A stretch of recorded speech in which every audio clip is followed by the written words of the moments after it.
Topic डालिए आप लोग। आज हम गिरिराज पर्वत के बारे में समझने वाले हैं, जिसे आप गोवर्धन पर्वत के नाम से भी जानते हैं। बहुत सारे ऐसे लोगों को हमने सुना, वो गिरिराज पर्वत को लेकर के बहुत तरह तरह की भ्रांतियां फैला रहे हैं, जिस कारण से जो नए कथाकार होते हैं, मुख्यतः भागवत के जो वक्ता हैं, उनको समस्या होती है किस बात को कहें जिसमें हमको कोई डाउट ना हो, कोई टोके ना हमें। मान लीजिए आप कोई बात कह रहे हैं, सामने से किसी ने टोक दिया, महाराज इस बात का क्या प्रूफ है, आप जो बात कह रहे हैं इसे सिद्ध करिए, तो समस्या होती है। इस टॉपिक को पढ़ने के लिए हम निम्नलिखित बिंदुओं का आधार लेंगे। जैसे हम सबसे पहले स्थिति समझेंगे कि गोवर्धन पर्वत कहाँ है, इसके बाद किस प्रकार से इनकी उत्पत्ति हुई, ब्रज में इनका आगमन कैसे हुआ। आप सब जानते हैं ये पहले से ब्रज में नहीं थे, इसके पूर्व इनकी स्थिति कहीं और थी। इसके बाद आपने एक और बात सुनी होगी, गोवर्धन पर्वत को एक श्राप मिला है। क्या वास्तव में श्राप मिला है, और अगर मिला है तो श्राप किसने दिया था। इसके बाद नाम का अर्थ है, गिरिराज या गोवर्धन नाम का अर्थ क्या है। इसके बाद हम प्रमाण भी समझेंगे कि जो बातें यहाँ आपको बता रहे हैं, स्थिति, उत्पत्ति, श्राप, ये हम आखिर किन आधार पर बता रहे हैं, इसका एक पुख्ता प्रमाण क्या हो सकता है, उस बात को भी हम समझेंगे। सबसे पहले आप स्थिति समझिए। उत्तर प्रदेश है, भारत का एक राज्य है, यूपी है ना, यही हम लिख लेते हैं, यूपी है। और यूपी का एक जिला है मथुरा, और मथुरा में ही स्थान है वृंदावन श्रीधाम। तो वृंदावन लगभग वृंदावन से 21 किलोमीटर दूर है। कितने किलोमीटर? 21 किलोमीटर। ये गोवर्धन पर्वत स्थित है। परिक्रमा करना, पूजन करना, इसका बड़ा महत्व है। कहा जाता है नंगे पांव यदि कोई परिक्रमा करता है तो अधिक लाभ होता है। तो आपने स्थिति के बारे में समझ लिया। उत्तर प्रदेश में एक जिला है मथुरा, और मथुरा में वृंदावन, वृंदावन से 21 किलोमीटर लगभग है। जो गोवर्धन पर्वत है, बलुआ पत्थर से निर्मित है। किस पत्थर से? बलुआ पत्थर से। ये बात आप याद रखिएगा, बलुआ पत्थर से गोवर्धन पर्वत का निर्माण हुआ है। अब हम उत्पत्ति के बारे में अगर आपको थोड़ा सा बताएं तो वहां लेके चलते हैं। जब भगवान अवतार लेना चाहते थे, भगवान ने कहा कि मैं अवतार लेना चाहता हूं, लेकिन अपनी प्राण बल्लभा से भी अनुरोध करने लगे कि साथ में आप भी चलिए। लेकिन राधा जी का कहना है, यहाँ प्राण बल्लभा के रूप में राधा जी का नाम वर्णित है ना। प्रमाण में जब आपको हम दिखाएंगे तो आप देखेंगे भी, जो कहते हैं राधा जी का कहाँ नाम है, उनको इस प्रमाण को पढ़ना चाहिए। ठीक, उत्पत्ति में स्पष्ट तौर पर लिखा है, भगवान श्री कृष्ण राधा जी अर्थात अपनी प्राण बल्लभा से, प्राण बल्लभा उसके बाद राधा जी का नाम मेंशन है कि राधा जी से कह रहे हैं कि मैं लीला रचाने जा रहा हूं पृथ्वी लोक पर, तो आप भी मेरे साथ चलिए। और राधा जी कहती हैं कि मैं वहां नहीं जा सकती हूं जहां पर गोवर्धन ना हो, यमुना ना हो। इसीलिए सबसे पहले तो आपको उस आधार पर वातावरण बनाना पड़ेगा। भागवत कथा, श्री राम कथा, हनुमंत कथा एवं सत्संग का सरलतम नोट्स तैयार हो चुका है। अब आप इनका पीडीएफ भी प्राप्त कर सकते हैं, और चाहें तो घर पे भी मंगवा सकते हैं। आपके स्क्रीन पर इनका डेमो भी चल रहा होगा। साथ ही साथ आइए आपको शुल्क का विवरण समझा देते हैं। यदि आप पीडीएफ लेते हैं तो 1389 में मिल जाएगा, जो कि टाइपिंग में होगा। घर पर अगर आप मंगाना चाहते हैं तो वो आपको 22 रुपये मिल जाएगा।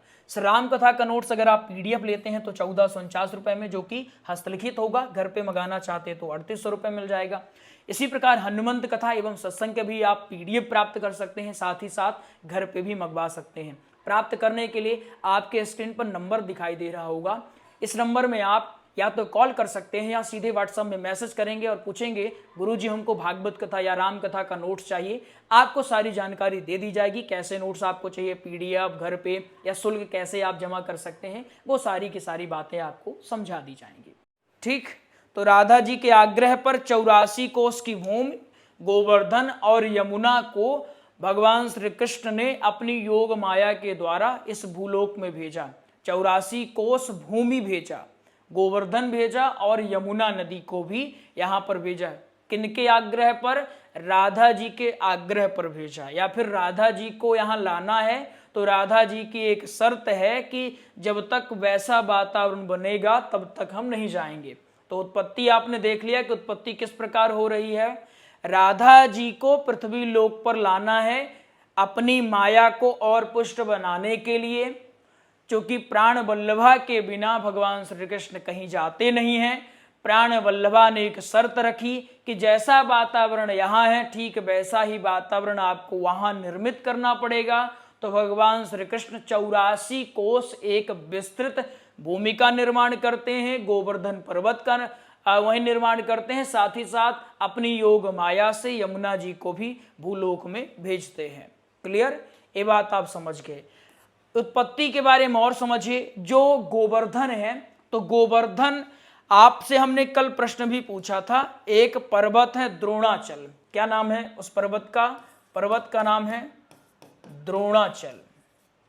ठीक, द्रोणाचल के घर में ही या फिर वर्णन के आधार पर अगर देखें तो द्रोणाचल की पत्नी का नाम मेंशन नहीं है, द्रोणाचल के पत्नी के गर्भ से गोवर्धन की उत्पत्ति हो रही है। ये द्रोणाचल पर्वत साल्मली द्वीप में है। किस द्वीप में? साल्मली द्वीप में। उसका नाम लिख लीजिए आप, काम आएगा आपको। साल्मली द्वीप, इसी द्वीप में ये द्रोणाचल पर्वत है और द्रोणाचल पर्वत में ही गिरिराज या गोवर्धन पर्वत की उत्पत्ति हो रही है।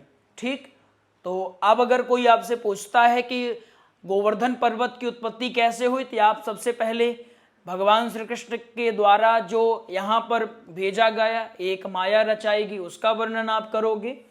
इसके बाद आप बताएंगे कि साल्मली द्वीप है, वहीं पर द्रोणाचल नाम का एक पर्वत है। द्रोणाचल पर्वत की पत्नी से ही गोवर्धन पर्वत का जन्म हुआ है। तो आपने उत्पत्ति के बारे में समझ लिया। अब ब्रज के आगमन के बारे में हम समझते हैं। तीसरा पॉइंट है ब्रज का आगमन। पहले से कहां थे आपने देख लिया, साल्मली द्वीप में पहले से गिरिराज हैं। एक दिन होता कुछ इस प्रकार है कि एक ऋषि है, उन ऋषि का आप नाम लिख लीजिए। उन ऋषि का नाम है पुलस्त ऋषि। क्या नाम है? पुलस्त ऋषि। पुलस्त जी, पुलस्त जी भ्रमण कर रहे हैं और भ्रमण करते करते वो साल्मली द्वीप के निकट पहुंचते हैं और उनको दिखता है गोवर्धन। भ्रमण करते करते कौन दिख रहा है? गोवर्धन पर्वत दिख गया उन्हें। गोवर्धन पर्वत को देख करके पुलस्त ऋषि मोहित हो जाते हैं। अब ये पुलस्त ऋषि कौन है? ये ब्रह्मा जी के मानस पुत्र हैं। कौन है? ब्रह्मा जी के मानस पुत्र हैं। ठीक, पुलस्त ऋषि ब्रह्मा जी के मानस पुत्र हैं और विश्रवा के पिता हैं। विश्रवा के पिता हैं। एक बात इनके बारे में और फेमस है कि मेरु पर्वत पर, किस पर्वत पर? मेरु पर्वत पर। मेरु पर्वत पर ये तपस्या करने के लिए भी प्रसिद्ध हैं। तो पुलस्त ऋषि के बारे में आपने ये सारी चीजें समझी। ये भ्रमण करने के लिए निकलते हैं और साल्मली द्वीप में जब आते हैं तो इन्होंने गोवर्धन को देखा। गोवर्धन को देख करके गोवर्धन के पिता से आग्रह करते हैं, कहते हैं द्रोणाचल, मैं तुम्हारे पुत्र को देखकर मोहित हुआ हूं और मैं इसको ले जाकर के काशी में स्थापित करना चाहता हूं। काशी तपोवन भूमि है, वहां पर ऐसे कोई सुंदर अभी तक पर्वत नहीं है। ये गोवर्धन पर्वत तपस्या के लिए सबसे उत्तम है, इसलिए मैं तुमसे आग्रह समझो या फिर सीधा आदेश समझ लो। अब ऋषि हैं, आग्रह करेंगे नहीं, आदेश ही करेंगे। आदेश नहीं माना तो श्राप दे देंगे। कहते हैं कि देखो भाई, ऐसा है कि मैं मोहित तो हो गया हूं और तपस्या करने की इच्छा भी यहीं पर है, तो अब अगर तुम चाहो तो अपने पुत्र को मेरे साथ भेज दो, मैं इसे ले जाकर के काशी में स्थापित करूंगा, वहीं तपस्या करूंगा। द्रोणाचल कहते हैं कि महाराज मेरी इच्छा बिल्कुल नहीं है, लेकिन मुझे यह भी पता है कि अगर मैंने आपको मना कर दिया तो आप मुझे श्राप दे देंगे।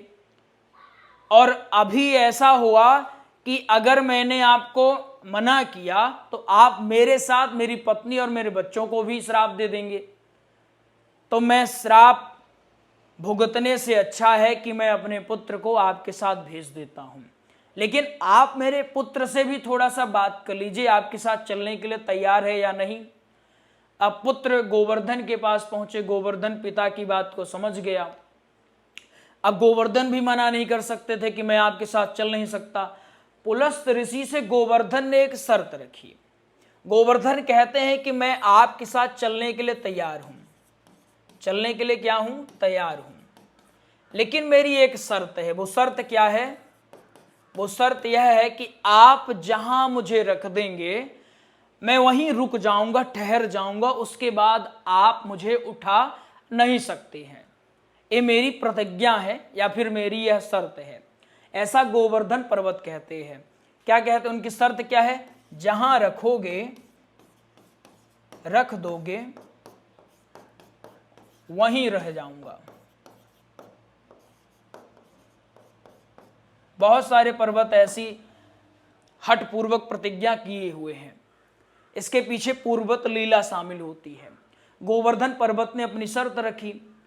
अब पुलस्त ऋषि भी अब ऋषि ही हैं, तपस्वी हैं, लगातार तपस्या का प्रभाव भी है। इन्होंने भी प्रतिज्ञा ले ली कि मैं तुम्हें कहीं नहीं रखूंगा, मैं यहां से सीधे काशी में ही जाकर के तुम्हें स्थापित करूंगा। गोवर्धन और इन दोनों की शर्त में सामंजस्य हुआ। गोवर्धन कहने लगे मैं इतना विशाल हूं, आप मुझे कैसे लेके चलोगे? पुलस्त ऋषि कहते हैं तुम मेरे हथेली में आ जाओ। उन्होंने हथेली का आकार बढ़ाया और गोवर्धन पर्वत को स्थापित कर दिया। अब बस विचार आप करना, दोनों लोग प्रतिज्ञावान हैं, गोवर्धन को ले जा करके चले जा रहे हैं, है ना। पुलस्त ऋषि हैं। अब पुलस्त ऋषि के हाथ में, पुलस्त ऋषि के हाथ में कौन है? गोवर्धन है। अब पुलस्त ऋषि गोवर्धन से अपने योग के किस्से बता रहे हैं, है ना, कि हमने कैसे कैसे योग किए हैं। अब पुलस्त ऋषि को ऐसा लग रहा है कि गोवर्धन मेरा हो गया है, ऐसी वो कल्पना करने लगे कि गोवर्धन अब मेरा है, मेरे साथ ही रहेगा। इसलिए मैं इसको सारी की सारी किस्साएं बता देता हूं कि किस प्रकार से मैं योग करता हूं, किस प्रकार से मैं इतने बड़े बड़े योग किए हैं, हठ योग किए हैं, किस प्रकार से मेरु पर्वत मेरी तपस्या की गाथा गाता है। वो सारा का सारा वर्णन गोवर्धन से करने लगे। अब गोवर्धन से ऐसा वर्णन करते करते ब्रज आ गया। क्या आया? ब्रज आया, है ना, जिसे भगवान श्री कृष्ण ने बसाया था। ब्रज जैसे ही आया तो गोवर्धन ब्रज को देखकर मोहित हो गया और विचार करने लगा कि यहां आगे चल के भगवान आएंगे और लीला रचाएंगे। साथ ही साथ यहां कितने योगी हैं, किस ऋषि हैं और आए दिन तपस्या करते रहते हैं। यहाँ का माहौल बहुत अद्भुत है, क्यों ना मैं यहीं ठहर जाऊं। ऐसा विचार करके गोवर्धन पुलस्त ऋषि के हाथों में वजन बढ़ाने लगा। अचानक पुलस्त ऋषि को सब कुछ भूल गया कि मैंने कालांतर में कोई प्रतिज्ञा ली थी। और जब वजन बढ़ा तो उनके मन में एक ख्याल आया कि क्यों ना मैं थोड़ा सा विश्राम करूं। ब्रजभूमि में गोवर्धन पर्वत को रखा और विश्राम करने के लिए रुक गए। जा करके थोड़ा सा हाथ मुंह धुले, स्नान किए और स्नान कुल्ला इत्यादि के बाद गोवर्धन को पुनः उठाने का प्रयास किया। अब गोवर्धन को जैसे उठाने का प्रयास किया तो वो उठा नहीं। जैसे पहले बस एक झटके में उठ गया था, इस बार गोवर्धन उठने का नाम नहीं ले रहा। अब जाकर के पुलस्त जी को समझ में आया कि मैंने जो प्रतिज्ञा ली थी वो खंडित हो गई, गोवर्धन ने जो प्रतिज्ञा ली थी वह भी खंडित हो गई। लेकिन पुलस्त ऋषि को यह नहीं पता है कि गोवर्धन का मन रम गया है ब्रज में। इसलिए बार बार पुलस्त ऋषि गोवर्धन से आग्रह करते हैं, कहते हैं कि पुत्र मेरी गलती है, क्षमा कर देना, अब चल साथ में मेरे, मैं यहाँ पर तपस्या करूँगा, तुझे भी धन्य धन्य करूँगा। लेकिन गोवर्धन उठने का नाम नहीं लेता। गोवर्धन कहता है कि मैंने एक बार जो प्रतिज्ञा ले ली तो प्रभु अब मैं दोबारा चाह कर भी नहीं उठ सकता। बार बार पुलस्त ऋषि गोवर्धन से आग्रह करते हैं, परंतु गोवर्धन टस से मस नहीं होता। ऐसा देख करके पुलस्त ऋषि को आ गया क्रोध है, भयंकर क्रोध आया। अब क्रोध के कारण पुलस्त ऋषि कहते हैं कि तू जो इतना हठी बन गया है, तेरा हठ ही तुझे खा जाएगा। क्रोध बस श्राप दे डाला। क्या दिया? श्राप दिया। और श्राप ऐसे दिया कि गोवर्धन जा, तू प्रतिदिन 1 अंगुल आकार जितना घटेगा, नीचे धंसता जाएगा। क्या श्राप दिया? नीचे धंसते जाने का श्राप दे दिया गोवर्धन को। तब से ऐसा कहा जाता है कि गोवर्धन धीरे धीरे धंस रहा। लेकिन एक और मान्यता है कि जब तक यमुना है और गोवर्धन है, तब तक कलिकाल कितना भी चाहे खूब जोर लगा ले, उसका उतना इम्पैक्ट नहीं पड़ेगा। क्योंकि गोवर्धन और यमुना के कारण, चूंकि भगवान ने साक्षात इन्हें उत्पन्न किया है अपनी योग माया से, इसीलिए कलयुग का उतना प्रभाव नहीं पड़ता है। समझ में आ गया? अब हम आपको दिखा देते हैं प्रमाण कि आखिर जो बात आपको बतला रहे हैं इसका प्रमाण क्या है। इसका प्रमाण है गर्ग संहिता, जो कि आपके स्क्रीन पर दिखाई दे रही है। गर्ग संहिता में आप स्पष्ट तौर पर पढ़ सकते हैं, सारी की सारी बातें लिखी हुई हैं। पुलस्त ऋषि हो, चाहे द्रोणाचल हो, मेरु पर्वत हो, इन समस्त लोगों का वर्णन गर्ग संहिता में स्पष्ट तौर पर मिलता है। अब कुछ कहेंगे हम गर्ग संहिता को भी नहीं मानते। भाई अब आप माने न माने वो आपका मामला है। हम आपको मनाने या ना मनाने के लिए ज़्यादा एफर्ट तो डालेंगे नहीं। अगर आपको मानना है, अगर आप हिंदू संस्कृति पर भरोसा करते हैं, ग्रंथों पर भरोसा करते हैं, तो मानिए और गर्व करिए कि ऐसी ऐसी घटनाएं हमारे यहाँ हो चुकी हैं। जब आप गोवर्धन जी के दर्शन के लिए जाते हैं, परिक्रमा के लिए जाते हैं, तो गर्व करिए कि हमारी यह संस्कृति है। जब कोई कहे कि आपके पास क्या है, तो आप बताइए हमारे पास ये है। हमारे जो पूर्वज हैं, हमारे ऋषि मुनि संत समाज, उन्होंने कितना कुछ किया है। मिलेंगे आपसे किसी और कक्षा में, तब तक के लिए राधे राधे, जय श्री कृष्ण।